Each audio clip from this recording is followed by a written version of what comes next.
You are beautiful. You are strong. You are love.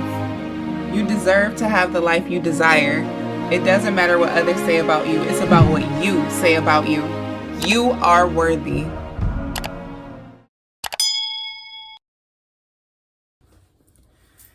Hey you guys, welcome back to You Are What You Think TV.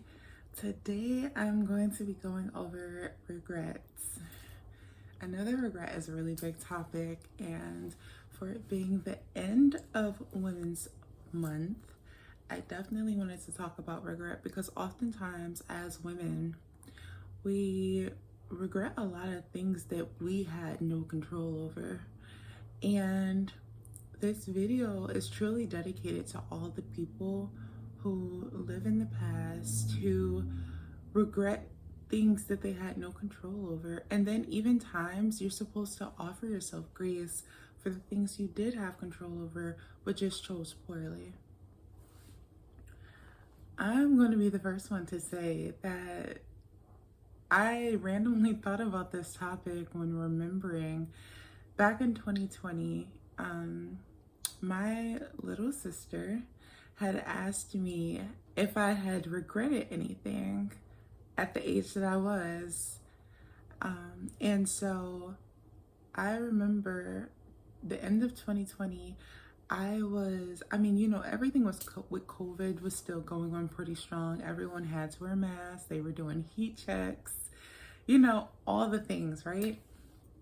People were afraid to leave their homes. Children were homeschooled. It was a lot of things going on. And I ended up moving back home with my parents. Now, while I didn't necessarily want to make that move, during the time that I was in, it was necessary to come back home. And, while I didn't intend to be here as long as I still am, I am happy that I chose to come back. When she asked me that question, I went on to tell her, and it was so funny because it was random. It was so random. I had never thought about, that question before she brought it up. But I was extremely sad, and I was just dealing with a lot of things and, trying to, I guess, heal and take care of myself. So when she asked me that question, one of the things I said, it was so funny because it's so true, but I don't think it's where my mind was at until she kind of pushed me to think about it. One of the first things I had said was, I regret not being authentically me.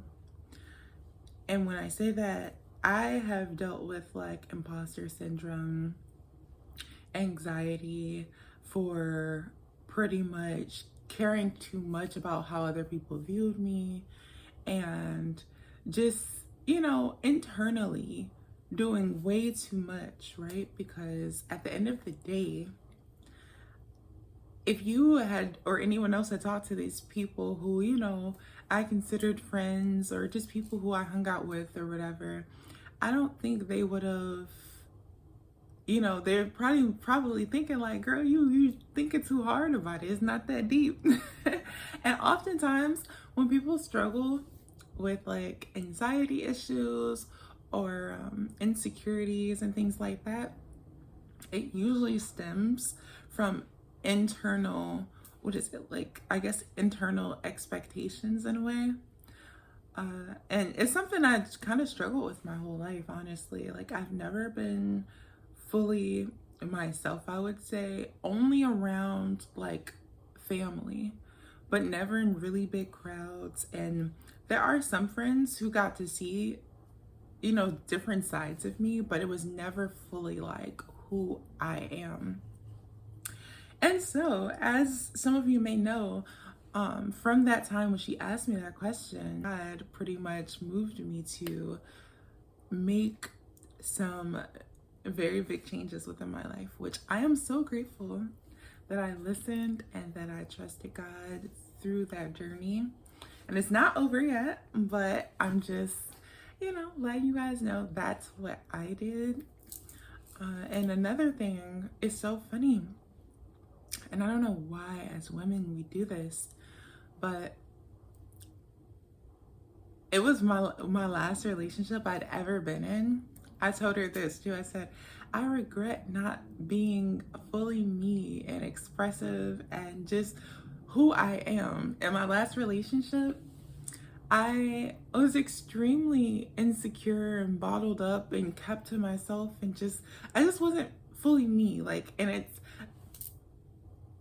I feel like people who've experienced imposter syndrome or people who've experienced deep insecurities and, lacking of confidence could understand what I'm talking about and where I'm coming from, especially if they have changed from that and grown from that period within their life. So I told my sister these things, and I think as women is like, and this is something I experienced too.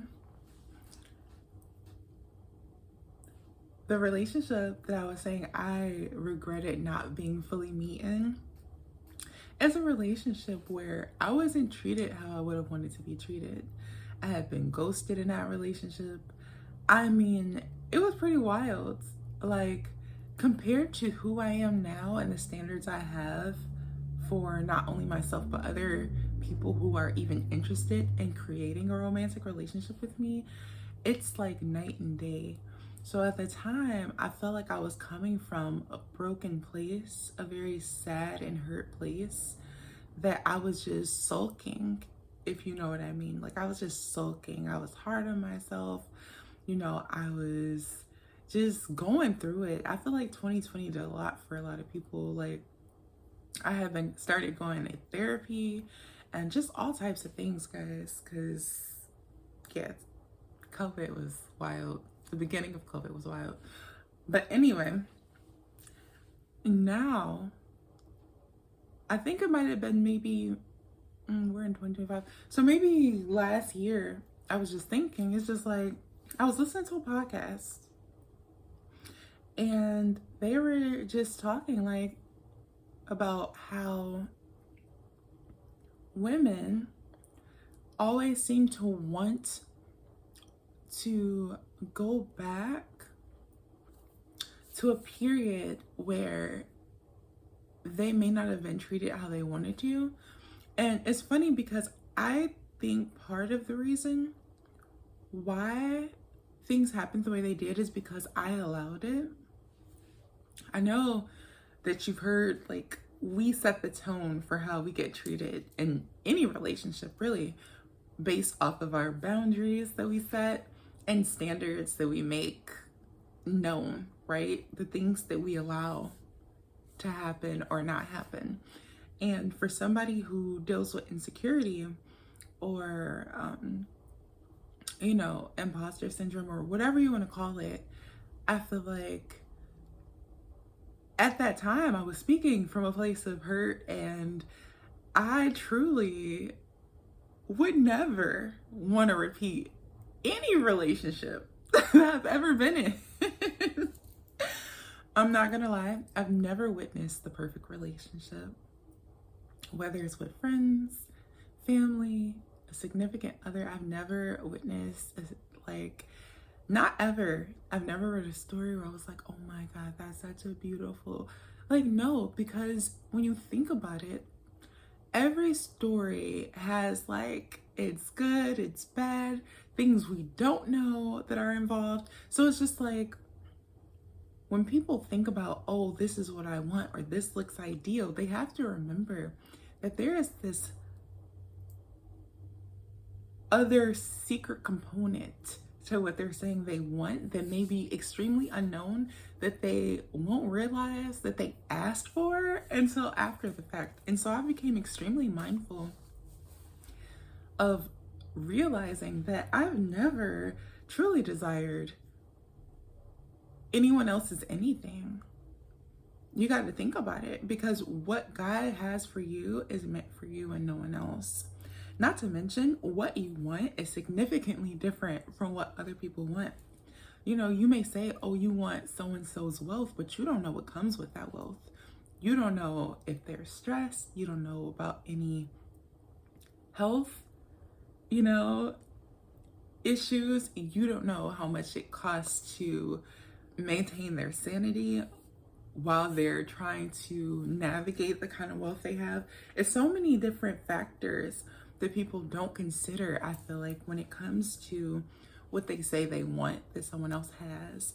What I like to tell people is just be careful about what you think you want, because it's okay to want financial freedom, but you want the financial freedom God has meant for you, right? Because you want all the other good components that come to be able to enjoy the financial freedom that you desire. You know, who cares about financial freedom if you're gonna die in like 30 days? You know what I'm saying? Who cares about financial freedom if it makes you so stressed out that you become depressed? That's not living. That's not enjoyment. And that is not something I feel like God wants for anyone. So just be careful when you ask for certain things, or when you look at someone else's lifestyle and you say that's something you want, because at the end of the day, I don't think there is anyone else's anything that we would typically want, unless you know full out through and through what someone is dealing with. If you're like a best friend, a sister, or something like that, do you actually know, hopefully, right? Everything that someone else is going through, to where you would say, you know, I wouldn't mind stepping in their shoes or something like that. But I've become extremely mindful of the things that I tell God that I want, or that I try to manifest, because I think intention is extremely important. And oftentimes I want to make sure that what I tell God I want, or what I manifest, is something that I won't regret asking for. So yes, in 2020, my sister asked me a question about regrets, and I laid it on thick. You know, I think the first thing I started with was the relationship, because I had gotten my heart broken in that relationship. But at the same time, I'm not gonna lie, I feel like I was boring. Let me just be honest. I felt like I was boring. I wasn't fully myself. I dealt with so many internal issues, and I feel like if you really paid attention, you would have been able to tell, especially if you know me. But I'm just actually happy that that chapter is over. I am so happy that chapter is over, and it's not a chapter I would want to revisit, because who would want to experience the insecurities, the imposter syndrome, the boring that came with that chapter? You know, I am so happy and embracing the now, because I would like to say that I don't want to say completely different from who I was, because I still have like the kind component, and you know, but I'm just more open about it. I'm more out there about it. I'm not bottled up, you know, trying to be so like, oh my God, what does this person think of me? Like, I don't care. And it's funny because some people might say, oh, that happens with age. You're like, what? Let me see. I'm definitely like 7 years older. I am 7 years older from my last relationship. So I know that with age comes maturity and wisdom and things like that. But that, like, without that even being said, I feel that if you were to truly step into the life that God intended for you, you know, the love, the peace, the kindness, the confidence that we're all, you know, I feel like deserving of, I think that people would see their past situations and their current situations, or their current circumstances, in a different light. So just, I want you to be mindful when you think about regrets, and understand that if you want to get over something you think you regret, I would recommend that you, let's see, I would recommend that you write down the pros and the cons of something you regret. And if the pros outweigh the cons of what you think you regret, let it go. Let it go and just be open to what God has in store for you now. Because 9 times out of 10, if we're all doing that of what God intended for us to do, we would all be growing, learning, and evolving as the days progress. So,